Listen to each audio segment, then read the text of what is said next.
दी छोड़ सतगुरु रामपाल जी महाराज जी की जय हो। सतसाई भगत जी, आप जी कह रहे हैं कि पंजाब के किसी व्यक्ति ने सतगुरु देव जी की आवाज की जांच करवाई है किसी लैब में, और उस लैब की रिपोर्ट आई है कि संत रामपाल जी महाराज जी की ही ये आवाज है। देखिए भगत जी, इस भक्ति मार्ग को और सतगुरु को जानने के दो तरीके हैं। एक तरीका तो ये है कि आप सामान्य व्यवहार से आप परमात्मा को पहचानने की कोशिश करोगे, और दूसरा तरीका है आध्यात्मिक आधार से, तत्व ज्ञान को आधार बना के परमात्मा को पहचानने की कोशिश करोगे। तो पहले वाले तरीके से, जो कि सामाजिक तरीका है, एक व्यवहारिक तरीका है, उस तरीके से आप जी लाख जन्म में भी संत रामपाल जी महाराज जी को या उनकी भक्ति को नहीं पहचान पाओगे। और दूसरा तरीका है आध्यात्मिक तत्व ज्ञान वाला, केवल उसी से परमात्मा की पहचान होती है, दूसरा कोई तरीका नहीं होता है।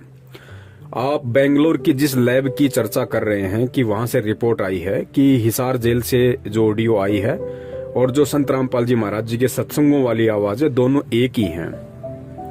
भगत जी, इस भक्ति मार्ग में हर व्यक्ति के अपने अपने विचार होते हैं, अपने अपने मत होते हैं।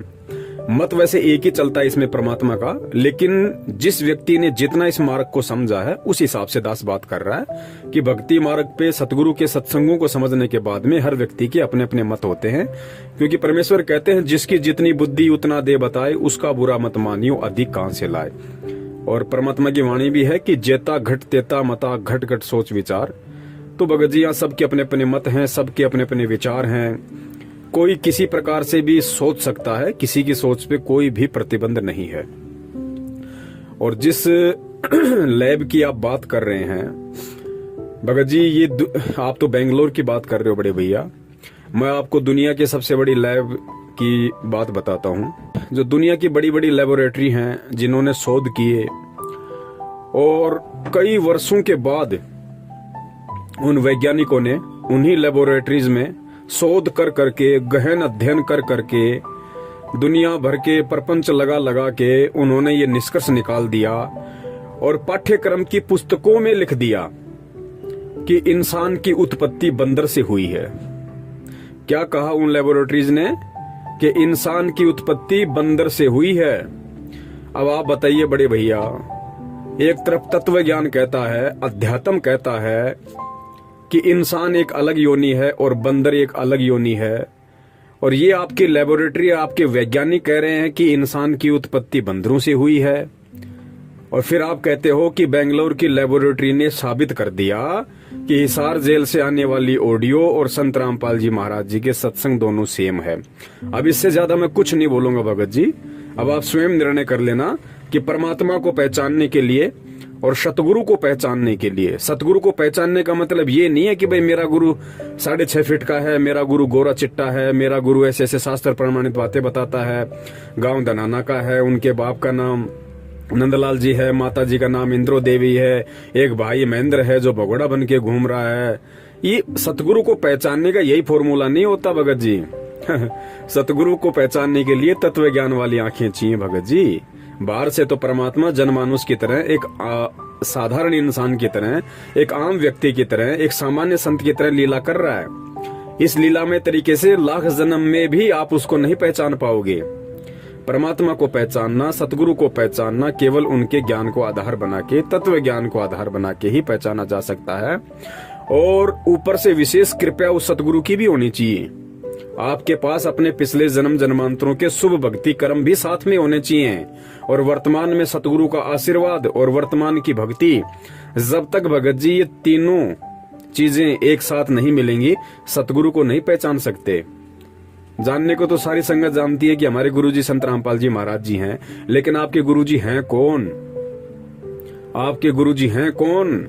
स्वयं कबीर। लेकिन कितने लोग जान पाए इस बात को कि मेरा गुरु स्वयं कबीर है और संत रामपाल जी महाराज जी के रूप में धरती पे प्रकट है? बताइए। अभी कुछ ही दिन पहले की बात है, शायद 2 महीने बीते हैं, सितंबर के महीने में 90% संगत ने उनका जन्मदिन मना दिया। तो बताइए, जानते तो सब थे संत रामपाल जी महाराज जी को, लेकिन पहचाना किसने? पहचाना केवल उन 10% लोगों ने, उन 10% सत्सेवकों ने, जिन्होंने उनका केवल प्रकट दिवस मनाया, जन्मदिन नहीं मनाया। क्योंकि सत्सेवकों को पता था कि ना सतगुरु जननी जने जाके माना बाप, पिंड ब्रह्मंड से रहित है ना वहां तीनों ताप। सतगुरु यदि हम उनको कहते हैं तो सतगुरु कहने से पहले ये दिमाग पे जोर देना चाहिए कि सतगुरु के विषय में कबीर साहब ने कहा कि ना सतगुरु जननी जने, कि जो सतगुरु होगा वो कभी भी माँ के गर्भ से जन्म नहीं लेता। तो या तो उन्हें सतगुरु कहना छोड़ दीजिए, और अगर कोई उन्हें सतगुरु कहता है तो फिर उसको मानना पड़ेगा कि सतगुरु माँ के गर्भ से जन्म नहीं लेता। सतगुरु कभी किसी जननी से जन्म नहीं लेता। अब देखिए भगत जी, यहाँ पे मानना और पहचानना दो बातें हो गई।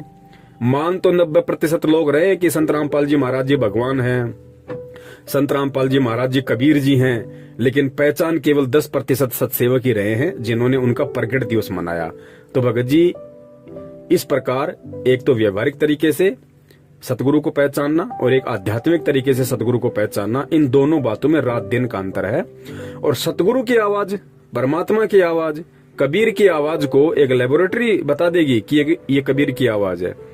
अरे खुद उनके भगत नहीं पहचान पा रहे, जिसे उनके 90% भगत जो बरसों से उनके चरणों में पड़े हुए हैं, भक्ति कर रहे हैं, जब खुद उनके भगत जो बरसों से साधना कर रहे हैं, उनके सत्संग सुन रहे हैं, उनसे आशीर्वाद ले रहे हैं, इतने प्रमाण देख रहे हैं, उसके बाद जब बरसों से खुद उनके भगत उन्हें नहीं पहचान पा रहे कि मेरा गुरु स्वयं कबीर है और कबीर कभी माँ के गर्भ से जन्म नहीं लेता, तो भगत जी वो लेबोरेटरी वाले, वो दिन में 3 बार शराब पी के जांच करने वाले, वो बीड़ी सिगरेट का सुट्टा लगाने वाले बड़े भैया, वो क्या पहचानेंगे कि ये आवाज उस कबीर की है या किसी और की है।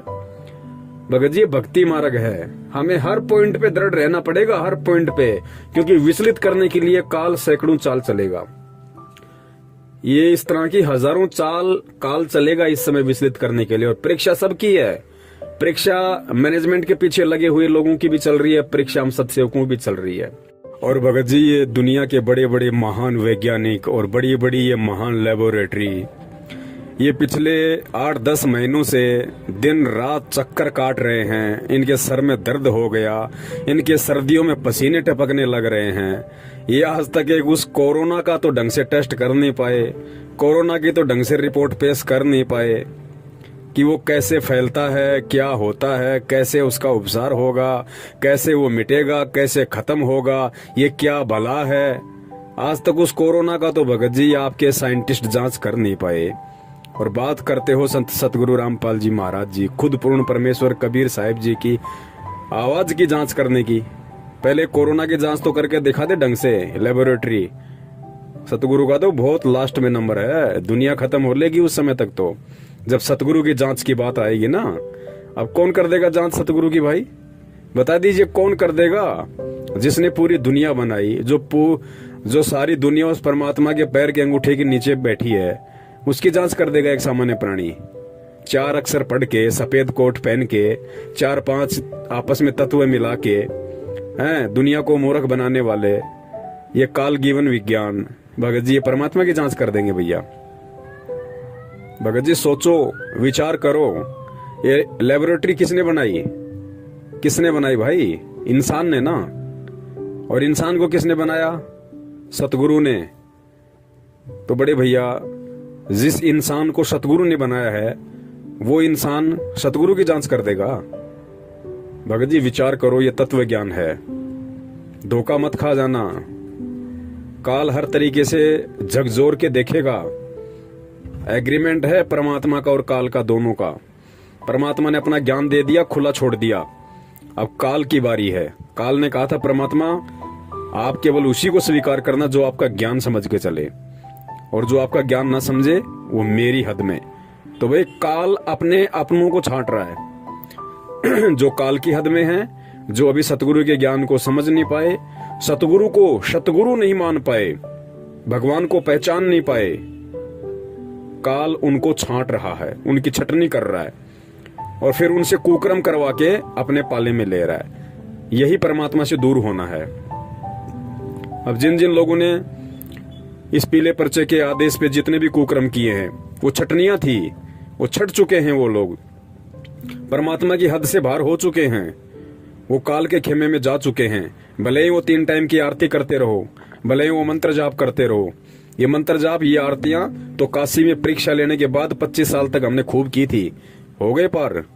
तत्व ज्ञान की भक्ति है भगत जी, एडी से चोटी तक पसीना आएगा समझने में कि संत रामपाल जी महाराज कौन है।